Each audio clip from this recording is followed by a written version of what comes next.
Good afternoon, everyone, and welcome to the first panel after the lunch and the third panel of today and the second special Palestine event of the city debates this year and one of many similar events that are going on at AUB this week. So we have a wonderful, exciting panel ahead of us and we have a lot of time for discussion.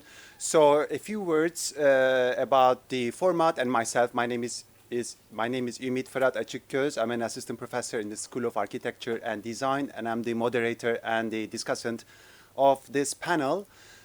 So what we are going to do is to listen to the presenters one after the other, and then I'm going to take like 5-7 minutes discussing them all together, and I'm going to ask a few questions to each, one question ideally, to each presenter, and then we have a Q&A session for about an hour, hopefully. So I'm really looking forward to it. So I'm going to be very brief in my introductions of the speakers. So if you want to, learn more about them, you can go to the bios of the speakers in the conference websites, or their profiles are just a few clicks away, as you all know. So our first speaker today is Nadi Abusaada. So Nadi is an architect and writer, and currently he's a senior lecturer at ETH Zurich, Switzerland.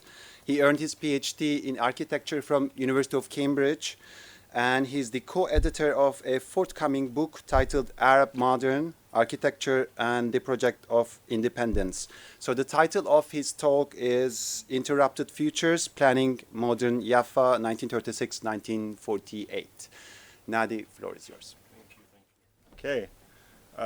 So thank you, first of all, to Muna and Muna, Isabella, Antonia, once again, for this incredible event and for having all of us here. My talk today will be about colonial and counter-colonial planning in Palestine and in the 1930s and 40s. Can you hear me, actually? In the back, we're good? Okay, great.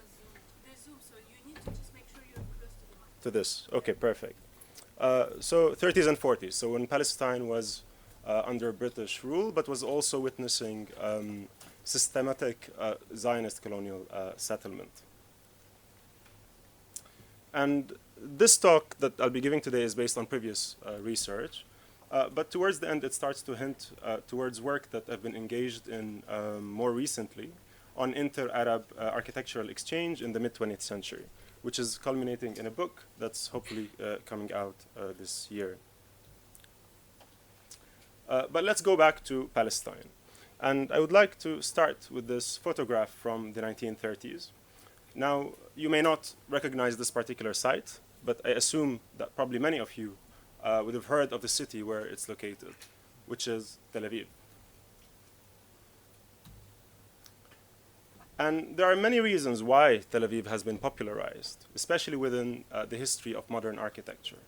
But the main reason is because it is known as the White City that attracted a lot of European modernist architects, especially German ones, in the 1930s and 40s. And it is even classified as a UNESCO World Heritage Site, as we can see here. But what's often missing from this celebratory narrative is the historical context that enabled and shaped these developments, which is that Tel Aviv was conceived as a colonial town from the start. It was founded in 1909 by a group of Zionist colonists who had just arrived to Palestine, and their idea was to form, and I quote, a Hebrew urban center in a healthy environment and planned according to the rules of aesthetics and modern hygiene, end quote. And they were quite influenced by the Garden City movement. So they went and hired Scottish urban planner Patrick Geddes to plan the city in 1926. And you can see here the quite organic grid that he's proposing for Tel Aviv, but actually was never implemented. But also if you look at the lower left side, you'll see a lot of empty space. But this wasn't really empty space. That's where Tel Aviv ends and Jaffa starts. But there's almost no acknowledgement to Jaffa's existence in this map, which is quite telling of how the colonial erasure of Jaffa is embedded in how Tel Aviv is conceived since the very beginnings. Yeah. Should I wear this?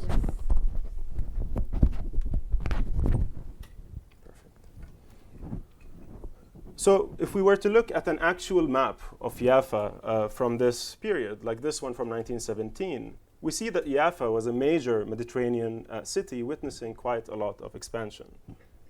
And that Tel Aviv, which is here in red, was just a small colonial suburb on its built on its peripheries. And this really starts to raise a very critical question for us as urban historians, which is, how do we construct a narrative of colonized landscapes and environments that accounts for both the many distortions in both the colonial history and historiography, but also what other histories emerge once we look beyond this colonial frame? And in the past few decades, there has been quite a surge in academic interest in really trying to grapple with what has been called colonial urbanism. And the main interest of these scholars is in how the spatial apparatuses like urban planning and architecture serve European imperial and colonial aspirations. Now, of course, these works are all quite important. But in my view, this colonial frame is only partially useful in understanding the process of urban change in imperial and colonial settings. And that's for two main reasons. First is that the colonial frame often results in overestimating the coherence of these colonial visions. And second, and I think more importantly, is that it leads us to overlooking other parallel spatial practices that were being forged by colonized populations. And this is especially relevant for our context here, because the critical works that have been written on Jaffa's history are mostly approaching it through the colonial influence of Tel Aviv, which is important, especially when you approach it critically. But I argue there's more to Jaffa's history than this relationship. So I think to better understand Jaffa's history, we need to situate it within a broader regional environment and geography, which, as we will see, remained quite influential to how Jaffa developed both before and after the establishment of Tel Aviv. Now, there are many reasons behind Jaffa's rise as one of the most important port cities in the Eastern Mediterranean in the modern era. I will highlight three of these factors. The first factor is the city's strategic location along some of the most important inland routes connecting Egypt to Syria, as we can see from this map. Another really important factor, especially in the 19th century when a lot of European pilgrims are coming to visit the Holy Land, is that Jaffa is the closest port city to Jerusalem. And so for many of these travelers, Jaffa then becomes the main gateway to Palestine. And this is mentioned quite frequently in travel and history books written in this period. And that's especially after the construction of a railway line connecting Jaffa with Jerusalem in 1892. Now, the third and quite important factor behind Jaffa's rise in this period is that Jaffa was a primary center for the cultivation and exportation of oranges. And this tells you how misleading this idea that the Zionists like to pose about Tel Aviv being a garden city in the middle of the sand dunes.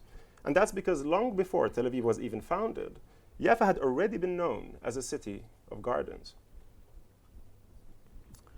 This is a French map of Jaffa from 1799, and it shows us that a large belt of citrus plantations had already surrounded Jaffa since the 18th century.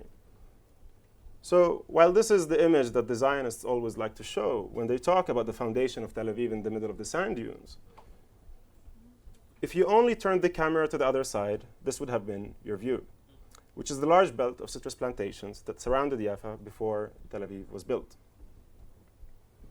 Now, there are several reasons why Jaffa's orange industry really explodes in the 19th century. And the factors that lead to this are both global and local.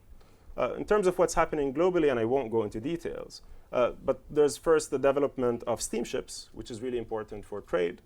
There's also the relative openness of the Ottoman Empire to world markets and trade agreements with European empires, especially Britain. So quite a few elements there. But there's also something that happens locally, and this is quite significant, which is that Palestinian farmers were able to cultivate a new variety of oranges, which is what we call Shamuti orange, or simply the Jaffa orange, which is not only sweet and tastes great, but also has a thick peel that makes it very suitable for long-distance travel. Now, these growing investments in citrus cultivation had a quite remarkable impact on Jaffa's urban landscape, and especially its relationship to its surroundings. So between 1850 and 1880, the orange grove area surrounding Jaffa quadruples. And so orange gardens really become the most lucrative form of capital investment in Jaffa. And oranges become Palestine's leading export commodity. And if we look at this map and its surroundings of Jaffa and its surroundings from 1878, the city appears in red on the left. And we can see how these vast orange groves are really forming a belt surrounding Jaffa. Now, all of this growth in Jaffa's citrus industry and the economic boom that it provoked had a quite substantial impact on the city's trajectory from the late 19th century onwards, which is really a new age for the city's urban development. Now, by the 1860s, much like many cities in the Eastern Mediterranean, Jaffa was still a walled city, and there was a clear line of separation between the city and its surroundings. But with the remarkable economic boom and demographic boom that the city witnessed, and with the relative political stability in this period, these walls start to become an obstacle for the city's expansion and development. Here we can see the amount of activity and traffic that was happening outside the Jaffa main gate in the mid-19th century. So in 1855, there's already a petition by Jaffa's residents that is sent to the Ottoman state in Istanbul, demanding the opening of a new city gate to meet, and I quote, the city's development, its expanding trade sector, its doubling numbers of inhabitants, and its increasing density, end quote. And so this is quite significant because it shows us that there's already a strong sense of urban rights among Jaffa's residents quite early on. But it's really in the 1870s that this sense of urban rights becomes more institutionalized, especially with the introduction of the Ottoman Municipalities Law of 1871, which really sets the basis for locally elected municipal councils in all of the region, actually, and gets carried into the British and French colonial period. This is a photo of the Municipal Council of Jaffa in the 1930s, so under the Mandate period later on. And it's important to note here that the archives of the Jaffa municipality were mostly looted and destroyed, and those remaining documents were looted by Israel in 1948. And so those looted are actually now censored. And so instead, we have to look at this history through different kinds of records, like court records, newspapers, memoirs, and photographs. And we can talk more about this if there's interest. But what's significant about these municipal councils is that they really encourage the emergence of a modern understanding of urban space and the city as a whole. And this is mainly done through the introduction of modern building and planning codes for the first time, which really becomes the chief instruments for the rationalization of urban space throughout the region. And so one of the first courses of action that the municipal council in Jaffa takes is the demolition of the city walls and filling up the moat that once surrounded the city. And this really ushers a new age of municipal development in Jaffa, turning the area into a hub for new administrative, commercial, and cultural institutions. And many new monumental buildings get built in this period, including the ones we see here, like the Ottoman Clock Tower, the Sarai, the Kishla, the prison that's closer to us. You can see it also here. So this really becomes Jaffa's new center by the mid-20th century. But this is also a time when Jaffa's residential quarters are also expanding outside the boundaries of the walled city. Now what's important is that well into the 20th century, the citrus industry remains quite flourishing in Jaffa. And so this really pushes the city's suburbanization away from the citrus groves, which are east of the old city, and into the shores, so north and south by the coastline. And so to the south, you get the affluent residential suburb known as Ajami. And to the north, you get a more working class suburb called Manshiya. But of course, another thing that happens in this period, here you can see actually Manshiya by the shoreline. But of course, the other thing that happens in this period is the establishment of Tel Aviv right next to Manshiya. And this brings us back to the colonial context in which all of this was happening. Now, After World War I, the British occupied Palestine, and they officially endorsed the establishment of a Jewish national home there. This is a photo of British troops in Jaffa on the eve of the occupation. And that's really when all these civic spaces that we saw earlier that were built in the late 19th century turn into sites of colonial display. But it's also when Jaffa turns into a main site for Palestinian resistance against both British and Zionist colonialism. These are photos of the main demonstrations in Jaffa's main square in 1933. And in it, we can see, obviously, the British troops violently suppressing the demonstrations. But the most drastic British campaign in Jaffa took place a few years later during what is known as the Great Palestinian Revolt of 1936. And that's when the British decided that they needed to intervene in Jaffa's urban fabric as a form of punitive measure against its population. And they focused their campaign specifically in the old city, and not on the new suburban developments that we talked about earlier. These are aerial photographs from a military report, a British military report, and next to them is written, and I quote, "The old city of Jaffa had long been a hotbed of lawlessness and revolt, and as such had usually set the example for rebellious activity all over the country," end quote. It also explains that rumors of a rival port project in Tel Aviv were particularly badly received amongst its population, most of whom were workers in the harbor. But it wasn't just Jaffa, the old city's population, that was a problem for the British. It was also the architecture and the built layout of the old city. The British report describes it as a rabbit warren and referred to its streets as dark and narrow streets that turned and twisted like a maze, end quote. They also describe how its position on an elevated hill relative to both the sea and the new neighborhoods granted it a vertical advantage over other parts of the city. This is just a photo to show you the elevated nature of the old city compared to the older parts. So in June 1936, the British started a series of planned demolition activities in the old city. This is a view of demolition activities from above, and you can see their extent. Now, the British, of course, claimed that this was an urban improvement project that entailed, and I quote, "the strategic opening of good wide roads through the old labyrinth of alleys," end quote. But from these photographs and local testimonies in the operation's aftermath, we know that this was a false pretense for what was clearly a military operation.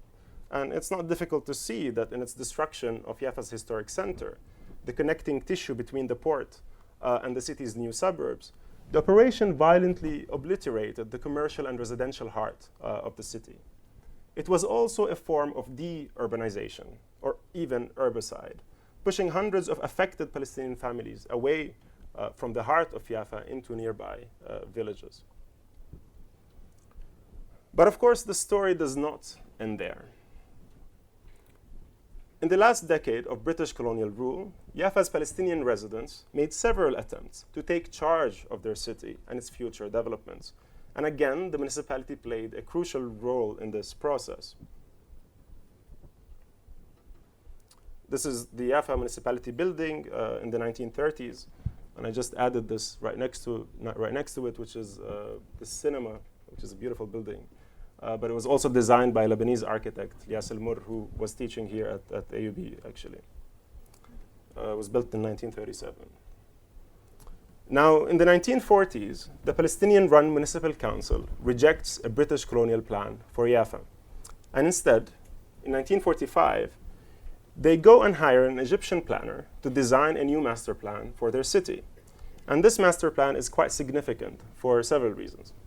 First, it indicated that Palestinians weren't only rejecting British colonial plans, but that they were able to use the limited power of municipal councils to advance their own modern visions and agendas of their urban spaces. And second, it shows us that until the 1940s, Palestinians conceived of their urban spaces not in an insular geography that was limited to Palestine, but that there was a great interest in the transnational exchange of urban expertise and ideas between different Arab countries. But also, once we take a closer look at the master plan itself, we start to see how Palestinians conceive the future of their city in quite a lot of detail. And we can see that the municipality building is quite central in the plan. So it's really emphasizing municipal power over the colonial administration. But what we also see in the plan is that there's a broader understanding of Yafa's geography. I think I skipped. Yeah. And especially here we see an emphasis on the regional relationship to the nearby Palestinian cities of Lid and Ramle.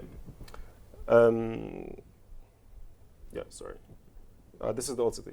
So the plan was quite detailed, and so it included a whole section on dealing with the old city, which the British had destroyed in 1936. So when we talk of post-war reconstruction, etc., I think this is an interesting example. And also here they deal with the question of rehabilitation of this part of the city, but also adjusting it to the city's contemporary needs. But what we also see here is a broader understanding of Yafa's geography, and especially this regional emphasis on the relationship between Yafa, Lid, and Ramle, and a lot of emphasis also on transportation networks that link roads, railways, and the airports to Yafa.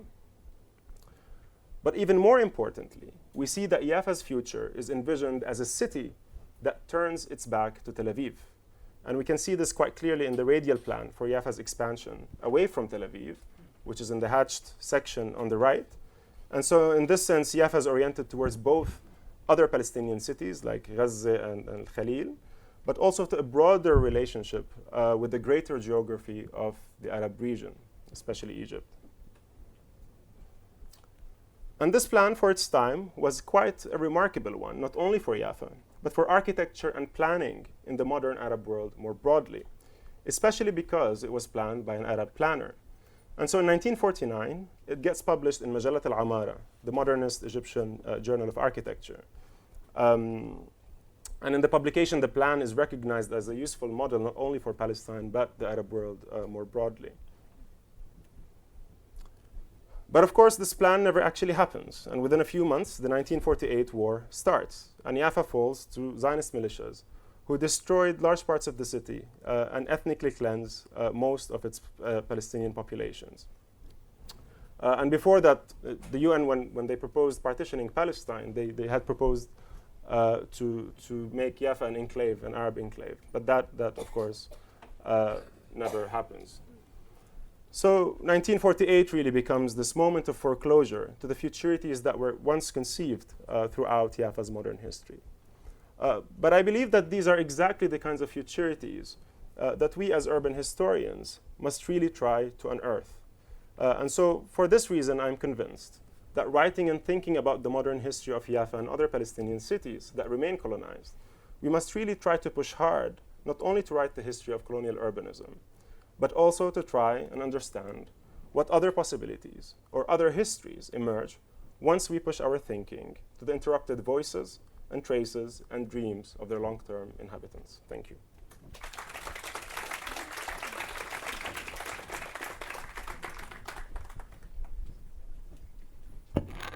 Thank you, Nadi. This was absolutely fantastic, and I'm sure we're going to have a lot of discussion about it. So our second speaker today needs no introduction for most people here, but I have to introduce her anyways. Her name is Howayda Al-Harithy. So she is a professor of architecture and urban design at the School of Architecture and Urban Design, and she's also a research director at the Beirut Urban Lab at AUB. And her research focuses on urban heritage and contemporary interventions in historic cities. She has published a little bit too many to mention here, so for her research, please go to her profile on our website. So the title of her talk here is Interrogating Recovery, the Case of Gaza. Howayda. Okay, thank you everyone for your patience. Thank you so much for allowing me the opportunity today to share work we're doing at the Beirut Urban Lab within the framework of this conference on disrupted urbanism. But before I start, I really owe a huge thank you to all the team members of BUL who's helped on this project and who's worked really hard and with a lot of patience with the complexity of the project. So I thank them. Their names are on the board, and I'm only speaking on their behalf. This paper focuses on the current engagement of the Beirut Urban Lab with Gaza and the process of documenting the destruction and erasure that's unfolding there. While sharing work in progress, really, it's not done yet, the paper will try to critically reflect on urban recovery as a construct, our agency within it, and the context that is uniquely violent of an herbicide in this case. But BUL has mobilized before in response to disasters and urban traumas, and Gaza was not an exception. But was rather a calling of a severe need for us to emotionally and intellectually engage. Drawing nonetheless upon the lab's collective experience and its position on recovery, members of the BUL had already engaged with post-war and post-disaster sites and accumulated a wealth of experience with multiple sites of different contexts. But all of that was humbled when we came to Gaza. So the engagement with Gaza as a site was informed by that long-term collective experience and research trajectory focused on sites of recovery such as the Beirut BCD, the south, the southern suburb, Aleppo, and back to Beirut after the blast of the port. It also builds on the theorization and critical reflections after such engagements through different publications that we issued. Therefore, when the Beirut Urban Lab was established in 2018 as a space of interdisciplinary collaborative research focused on urban issues. Urban recovery was at the center and was one of the main research tracks that investigates how the spatial, sociocultural, and imagined dimensions of urban existence are recovered. With the foundation of the lab and the track, a clear position was articulated, one that conceives of urban recovery as a process that's triggered by different types of ruptures and drama and erasure. It claims that urban recovery is neither a post-condition nor a physically bounded process. It rather is intertwined with displacement, politics, and power relations across temporal and geographic moments. So, we conceive of urban recovery as a process of reconfiguration that responds to all urban vulnerabilities and injustices. But this position is also iterative. It learns from each site we engage with and each traumatic situation we see once it's put to test through applied research and reflection. So after the 2011 refugee crisis, for example, urban recovery was reconceptualized as a construct at the intersection of reconstruction and displacement. This was elaborated in an edited volume entitled Urban Recovery.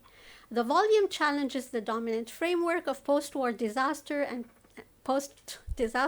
post-war recovery from the global Northwest and redefines reconstruction as a holistic, inclusive recovery that's people-centered, participatory, socially just, and at times heritage-led. We conceptualized urban recovery in relation to processes of historical editing, urban trauma, and protracted displacement, particularly in volatile contexts in the global South.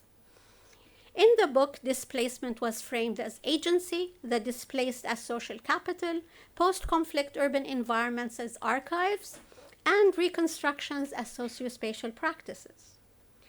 This theoretical framing was put to test yet again and was applied in the recovery projects we conducted in response to the port blast of 2020. The lab mobilized to support the mapping of damage to the built environment, to understand the spread and extent of recovery efforts, and to initiate recovery projects ourselves. Unfortunately, there is no shortage of supply of disaster-inflicted erasure in the region. So I'm sure we will continue to reconceptualize urban recovery. The theorized work is put to new test every time and later reflected on and developed further. So once again, we reflected on urban recovery projects we are involved in, processes we engaged with, and archival practices that we deployed. The post-port blast work advanced recovery this time as a construct by intersecting it with archiving. It advocates for unarchiving as a catalyst for the process of recovery and puts forward the following hypotheses. Recovery is a process of unarchiving towards imagined futures. The premise is that archives are sites of negotiations about visions of the future. Decisions of what is to be collected, accessed, preserved, tended to privilege, of course, certain narratives over others. It is about whose story will continue to be told and how, and who's silenced. And these questions are acute in moments of post-conflict displacement and recovery. We therefore theorized recovery as a process of unarchiving and argued for a more egalitarian archival practices, which enable participatory processes for recovery and multiple narratives of future imaginations to emerge. Part of that was the Quarantina project and the Oral Histories platform. They interrogated recovery as a process of unarchiving in the manner with which it uses existing archives, creates new ones, and imagines the future of post-disaster conditions. Naturally, with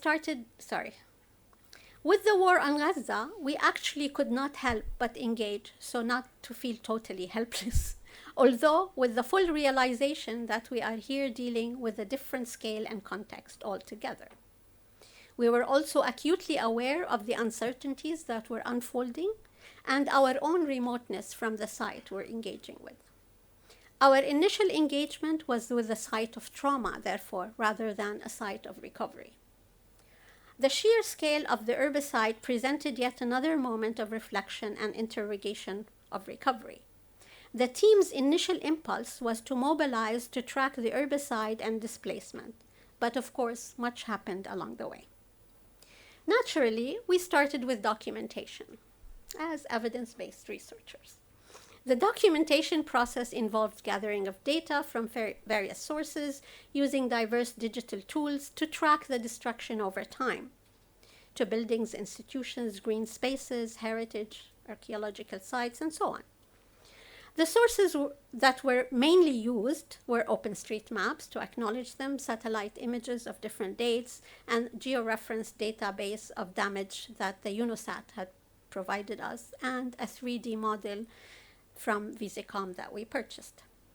As we collected the data across different sources, validated them, cross-referenced, several challenges, of course, emerged, including discrepancies in data, security measures that hindered our access to satellite images, and gaps, and so on. There were great works on damage tracking, but these were limited to heat maps and not really anchored in an updated base map with building footprints. So the main target for us became the building of an updated base map that is georeferenced based on existing building footprint that's updated. To build this base map, we worked extensively in consolidating all available data and updating it. Actually, many of the students here in this room were part of a mapathon. Given the number of buildings we had to draw, redraw, accurately draw over 400,000 buildings. So as we engage with data collection and visualization, we realized that we are actually engaged with archiving Gaza. The nature of the data found and the continuing massive destruction meant that we are operating in absence of any archive. City as archives even, that's the cities throughout Gaza, was under a systematic erasure, and its archives were even destroyed. It was not an accident that one of the first sites that were erased to the ground was the state archives in Gaza that you are looking at. So if we think of cities, as argued by de Jong and Murphy, as privileged places for the deposit of historical traces, studied as palimpsest, parchment scrolls saturated with layers of text inscribed over centuries, but never entirely erased from their textures, end of quote. We realize the massive loss city as archives has undergone, and underscores the value of all traces that we can document and recreate.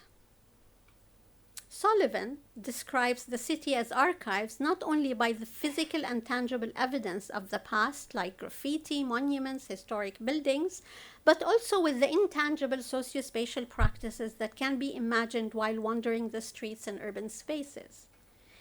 The effort to document from afar seems therefore severely compromised, but nonetheless, we continued. The building of the archives seemed ever more critical. However, within the alternative track of archiving the city, rather than city as archives, which was gradually being erased, we carried on.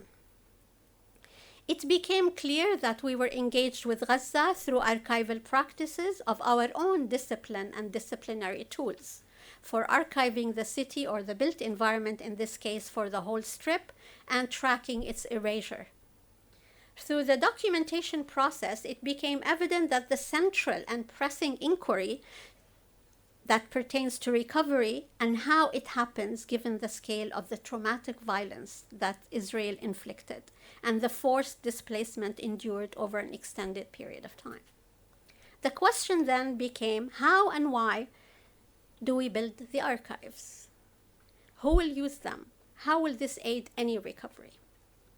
Open-ended questions. I'm not going to answer these, of course. This turned out to be very challenging methodologically as well. Archiving the city was not practiced. Material existed in fragments and narratives were missing, especially in absence of any contact with people and institutions inside. For tracking the damage, we used satellite images from UNISAT and relied on their classification for damage, for example, which we couldn't really verify, not being there. We relied on diverse sources to build into the base map all the layers, or some, since we're not really done yet. Layers required additional data even, and research is ongoing. So I'll share with you at least the preliminary classification of the layers we are able to create using existing information that dictated which layers we can actually produce now. So far, these are the 5 layers that we are working on. I'll share 3 of them just to show you a sample of the work in progress. Building damage is the first one, over 5 dates, starting with October 7 or pre-October 7 with over or around 400,000 buildings intact. Then tracking the damage on October 15. We thought we could do it every week or 2. No, this was not the case. November 7, and you can see the increased erasure and damage. November 26 and January 7, with approximately 20,000 buildings totally erased, which is about 17%, with a greater intensity as you see in the northern section of the strip, where the intensity of the bombardment was more. Then we did the same for the layer of green and open spaces. This is the October 7 mapping. About 210 square kilometers of space were divided over the 5 governorate, suffered an equal fate. This is October 27, November 11, December 11, and we had to stop with December 30. We have no updates on green and agricultural lands since. Extensive damage that you can see, which is probably by now has doubled. Institutions, that's the 3rd layer, mapped to date in our survey starting from October 7 again, damage recorded by 15th October, 7th of November. Sorry, I'm going through these fast, but 27th of November and 7th of January, which is the latest date we have. Clearly, the religious and educational institutions are a major target. Wonder why. We then tried to transfer all the layers and collapse them into one 3D model. This is partial model. The whole model of the strip I cannot share because it will not show here. But this is only a partial view. We did that for the whole strip, and this is October 15, in terms of date, and I will take you through also the progression of damage. This is 7th of November and 27th of November and January 7th. We stopped there because the data available due to security measures and access to satellite imagery was no longer possible. So now, in parallel, we critically reflect on what we are doing. We fully recognize that archiving Gaza is an act of selection and addition. Derrida argued political power entails control of the archives and memory. Therefore, archival silences become inevitable, and the very act of archiving interjects gaps, making any historical narratives or compilation of silences that are neither natural or neutral. The archiving process, as Tim Hookey argues, suggests an active role for the archivist in producing the archives, or as Derrida puts it, quote, the archive has the signature of the archivist. Now, this is a huge burden and responsibility. If we start thinking about it, we will probably not continue working. Furthermore, the act of archiving transforms archivists into active participants in the story, involving them in a narrative that is not only concerned with preserving memory, but also with its suppression and erasure. I would further argue that we were not simply archiving. By tracking the damage over time, we have privileged the narrative of trauma. Our initial motivation actually was to show the herbicide and the pain inflicted by the Israelis and the politics of erasure that they practiced. So we did not clearly come to this with an innocent mind. The archive becomes not just a passive storage place, but, and I quote, an active construction, end of quote, that shapes a politically charged portrayal of both the past and the present. The challenge became how to use the archives towards recovery and how unarchiving can act as a catalyst for the process of recovery in such a context. To be faithful and truthful to our own position, calling for a participatory unarchiving to facilitate for multiple future imaginaries to be produced, we hope and intend to make the archives accessible through an open source of a dashboard that we are currently constructing. For this to be egalitarian archiving, we have to build connections with people in Gaza, engage them, and turn over the custodianship even of the archives to them. If we stay truthful to advocating for a bottom-up approach to the archival custodianship, the archival authorship must be placed in the hands of the people, in the Barton sense of the word, of course, as their interpretation of the archives will formulate diverse narratives, thus giving meaning to the archives.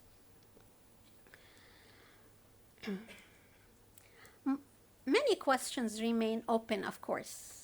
How can unarchiving foster a shared vision for urban recovery? How can unarchiving, which is defined as a process that disrupts and reorganizes archival collection, leads to formation of a new narrative and future imaginaries? The premise that I presented earlier is that archives are sites of negotiation about visions of the future.